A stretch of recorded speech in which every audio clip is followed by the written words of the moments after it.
Hi students, now we see Cauchy residue theorem in complex analysis. Before moving into the theorem, let us know some of the basic definitions regarding this theorem. First definition is simple closed curve. Simple closed curve is also known as Jordan curve. So the arc is represented by C. When the arc is said to be simple except at the two endpoints z of b equal to z of a, then we say that C is a simple closed curve. Next, contour. Contour is also known as a piecewise smooth curve. That is, when you joined end to end finite number of smooth arcs without any gaps, such a arc is known as a contour or is a piecewise smooth arc. Singularity. Singularity means you will have an analytic function. For the singularity of an analytic function is that the function at which the function ceases to be analytic. Suppose a singularity of an analytic function is f of z, means is the point at which the function derivative does not exist. Ceases to be analytic means derivative does not exist at the point where the derivative does not exist in particular function f of z, then such a point is known as singularity. Isolated singularity. Isolated singularity means consider z equal to a be the singularity of f of z. If there is no other singularity, apart from this there is no other singularity at z equal to z, then that z equal to a is said to be an isolated singularity. Using the singularity and isolated singularity, let us see what is called pole. Pole is let A be an isolated singularity of f of z. Then this pole A is called as a pole. This point A is called as a pole when it has a principal part at z equal to a finite number of terms. You can express like this: b1 by z minus a plus b2 by z minus a the whole square plus b3 by z minus a the whole cube and so on. Next we move on to the residue theorem. Cauchy residue theorem. By using all the definitions, basic definitions, now see what is called Cauchy residue theorem.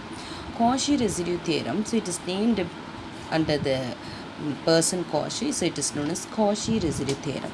So now f of z be one valued, it can take only one valued and analytic within and on a closed contour C. So you can see the diagram, it will be explained clearly. So C is the outside region and within and closed on a contour C, the function is analytic and function has a one value and except at a finite number of poles. Poles is represented by z1, z2 and so on within C, and if R1, R2 and capital R1, capital R2 and so on capital Rn represents the residues of the function f of z at these poles, then integral over C f of z dz can be written as 2 pi I then sum of the residues at these poles within C. This is what we are going to prove. For that, first let us consider the C1, C2, CR, still the C1, C2, C3 and so on, C and B, these circles with the centers Z1 and Z2 and so on respectively, and the radii are so small, so they lie within this contour C and they do not overlap each other. Now as given in the theorem, f of z is analytic within the region enclosed by this curve C and by these circles. Therefore, by Cauchy's extension theorem, Cauchy's extension theorem is a Cauchy's fundamental theorem's extension. So integral over C f of z dz can be written as integral over C1 f of z dz plus integral over C2 f of z dz and runs up to integral over C n f of z dz. Now by the definition, basic definition of residue, 1 by 2 pi I integral over C1 f of z dz can be written as residue at z equal to z1, which is represented by R1. So therefore integral over C f of z dz is given as 2 pi I into R1. You just cross multiply. Similarly, 1 by 2 pi I integral over C2 f of z dz can be written as residue at z equal to z2, that is equal to R2, that is integral over C2 f of z dz. So it is C1 and C2. This is representing integral over C1, this is C2 and so on Cn. So integral over C1 f of z dz equal to 2 pi I r1, integral 1 by 2 pi I integral C2 f of z dz equal to residue at z equal to z2, that is equal to r2. So integral over C2 f of z dz equal to 2 pi r2, and similarly it runs up to Cn. So you will get integral over Cn f of z dz is equal to 2 pi I rn. So now consider this as 2. Substituting this 2 in 1, we will get integral over C f of z dz equal to 2 pi I r1 plus 2 pi r2 and so on 2 pi I rn.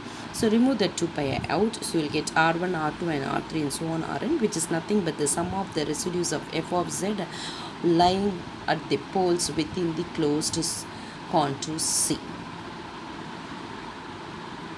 This is called Cauchy residue theorem.